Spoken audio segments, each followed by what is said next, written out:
Hello everyone, আজ আমি করব এই ট্রেনিং ভিডিওটা। দেখা দেখি হলে বড় ভালো হয়।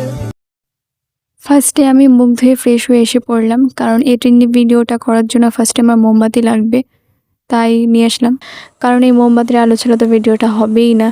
আজকাল যে কত কিছুই ভাইরাল হচ্ছে, যাই হোক আমারও ভিডিওটা বেশ ভালোই লেগেছিল, কিন্তু করতে গিয়ে আমার 4-5 ঘন্টা লেগে গিয়েছিলো। অতটা সোজা ছিল না। ফার্স্ট টেক, সেকেন্ড টেক এইসব নিতে নিতেই আমার অনেকটা টাইম চলে গিয়েছিলো। আর তার মধ্যে তো রেডি হওয়া, আমি এখানে মোমবাতিটা নিয়ে দেখছিলাম যে না কীরকম হবে না হবে, কারণ ফার্স্ট টাইম আমি এরকম কোনোটা ভিডিও করছিলাম।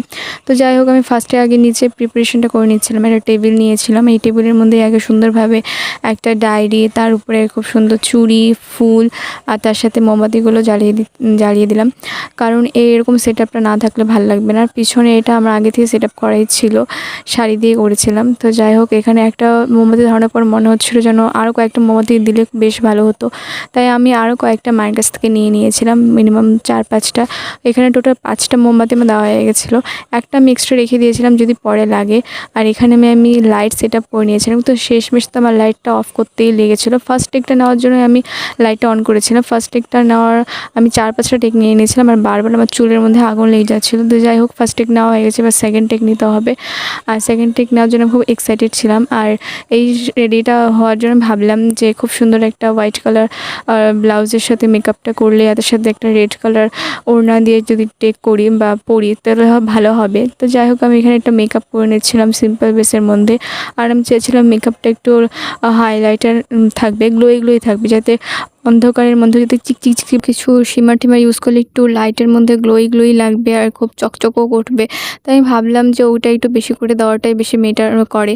আর আই মেকআপটাও আমি খুব সুন্দর রাখতে চেয়েছিলাম, একটু আইলাইনার কাজল দিয়ে খুব টানাভাবেই আমি আইলাইনারটা রেখেছিলাম, শেষে দেখতে পারবে। তো যাই হোক এখানে আমি ঝাড়া পোছা করে দিলাম। মেকআপ করা তো না, এটা অনেক ধৈর্যের ব্যাপার। আমার তো অলরেডি তখন কোমর ব্যথা হয়েই গিয়েছিলো, এতক্ষণ ধরে আমি বসে বসে কাজগুলো করছিলাম। তো যাই হোক এখানে আমি চোখের মেকআপটা করে নিচ্ছিলাম। আর চোখের মেকআপটাই আমার কাছে বিশেষ করে সবচেয়ে ইম্পর্ট্যান্ট এই কাজটা, কারণ এটাই আমার কাছে সবথেকে বেশি ভালো লাগে মেকআপের মধ্যে। তো যাই হোক আমার কাছে কিন্তু রেড কালার টিপটা ছিল না, কিন্তু শেষমেশ আমাকে ব্ল্যাক কালার টিপটা দিয়েই কাজ চালাতে হলো। আর লিপস্টিকটা আমি একটু গ্লসি রেখেছিলাম, তার জন্য 2টো লিপস্টিক আমি এখানে ইউজ করেছি, একটা পিঙ্ক কালার আর তার উপরে একটা গ্লস লাগিয়েছিলাম পিঙ্ক কালারের। দেখো তোমরা এখন কীরকম লাগছে। আর আমি নিচে জাস্ট একটা প্যান্ট পরেছিলাম জিন্সের, আর উপরেই শুধু একটু ঠিকঠাক করে সেজে নিয়েছিলাম। আমি এখানে সেকেন্ড টেকটা নিচ্ছিলাম। টাটা বাই বাই, কেমন হলো কমেন্টে জানিও।